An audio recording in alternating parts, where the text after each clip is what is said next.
Maligayang pagdating sa ating aralin sa GMRC. Sa araw na ito ay pag-uusapan natin ang isang napakahalagang paksa, ang banal na aklat o katumbas nitong banal na babasahin ayon sa ating sariling pananampalataya o paniniwala. Hindi lamang natin aalamin kung ano ito, kundi mauunawaan din natin kung bakit ito mahalaga. Paano ito gamitin ng wasto at paano tayo makagagawa ng ugali ng regular na pagbabasa at pagninilay upang lalo nating mapalalim ang ating pananampalataya. Sa pagtatapos ng aralin, ikaw ay inaasahang naiisa-isa ang kahalagahan ng banal na aklat, na ipaliliwanag kung paano nito napapalalim ang ating pananampalataya, na isasagawa ang wastong paggamit at pag-ingat nito, at nakagagawa ng simpleng plano ng regular na pagbabasa o pagninilay. Kung bibigyan ka ng isang aklat na naglalaman ng pinakamahalagang gabay sa buong buhay mo, ano ang gagawin mo rito? A. Itatapon, B. Babasahin paminsan-minsan, o C. Aalagaan at babasahin palagi. Tama, aalagaan natin ito at babasahin ng regular. Ganito rin ang halaga ng banal na aklat. Ano ang banal na aklat? Ang banal na aklat ay sagradong aklat o banal na babasahin na naglalaman ng mga aral, tuntunin, panalangin at gabay sa pananampalataya ng isang relihiyon. Halimbawa nito ay ang Biblia, ang Quran at iba pang banal na babasahin. Iba-iba ang relihiyon ng bawat tao. Dahil dito, iba-iba rin ang kanilang banal na aklat. Ang mahalagang tandaan ay lahat ng ito ay itinuturing na sagrado ng mga naniniwala rito. Kaya dapat itong igalang.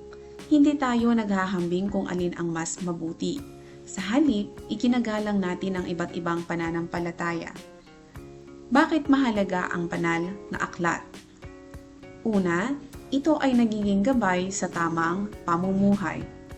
Ang banal na aklat ay nagtuturo kung paano maging mabuting tao at gumawa ng tama sa araw-araw. Ito ay nagpapalalim ng pananampalataya. Sa pagbabasa at pagninilay, mas tumitibay ang ating tiwala at pagmamahal sa Diyos o ayon sa ating sariling pananampalataya. Ito rin ay humuhubog ng mabuting pag-uugali. Itinuturo nito ang mahalagang pagpapahalaga tulad ng paggalang, katapatan, kabaitan at pagmamahal sa kapwa. Ito rin ay nagbibigay ng karunungan at tamang pagpapasya. Ang mga aral nito ay tumutulong sa atin na makapag-isip ng mabuti at makagawa ng tamang desisyon sa iba't ibang sitwasyon. At nagbibigay ng lakas at pag-asa. Kapag tayo ay nalulungkot, natatakot o may problema, ang mga aral sa banal na aklat ay nagbibigay ng pag-asa, kapanatagan at lakas ng loob. Ang banal na aklat ay hindi lamang para basahin.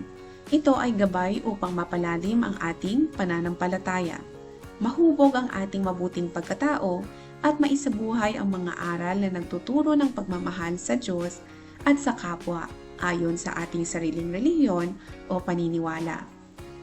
Narito naman ang ilang paraan ng wastong paggamit at pag-iingat sa banal na aklat. Una, hawakan ito ng may paggalang. Gumamit ng malinis na kamay at ingatang hindi ito mahulog o masira bilang paggalang sa sagradong aklat. Ilagay sa malinis at ligtas na lugar. Ilagay ang banal na aklat sa maayos at tuyong lugar upang mapanatili itong malinis at hindi madaling masira. Basahin ito ng may paggalang at pagninilay. Basahin ng tahimik at may pag-unawa upang mas maunawaan at maisabuhay ang mga aral nito. Huwag itong sirain o gamitin sa maling paraan. Iwasang punitin, sulatan, guhitan o gamitin bilang laruan o patungan ng ibang bagay dahil ito ay sagradong aklat. At isabuhay ang mga aral nito araw-araw. Ang tunay na paggalang sa banal na aklat ay makikita sa pagsunod at pagsasabuhay ng mga mabubuting aral na ating natutuhan. Ang wastong paggamit at pag-iingat sa banal na aklat ay hindi lamang sa pag-aalaga sa aklat mismo, kundi pati sa pagsasabuhay ng mga aral na nakapaloob dito. Ating pagnilayan ang ating mga natutuhan sa araling ito. Kumpletuhin ang mga pangungusap. Una, natutuhan ko na. Ikalawa, mahalaga ang banal na aklat dahil. At ikatlo, mula ngayon aking. Para naman sa ating unang gawain na pinamagatang ang aking bukas na banal na aklat, sa isang buong bond paper gumuhit ng isang malaking nakabukas na aklat. Sa loob ng kaliwang pahina, magsulat ng 5 kahalagahan ng banal na aklat. Sa kanang pahina naman, magsulat ng 5 paraan ng wastong paggamit at pag-iingat sa banal na aklat. Maaaring gumamit ng mga kulay at disenyo para mapaganda ang inyong output. Naritong muli ang mga panuto para sa inyong unang gawain.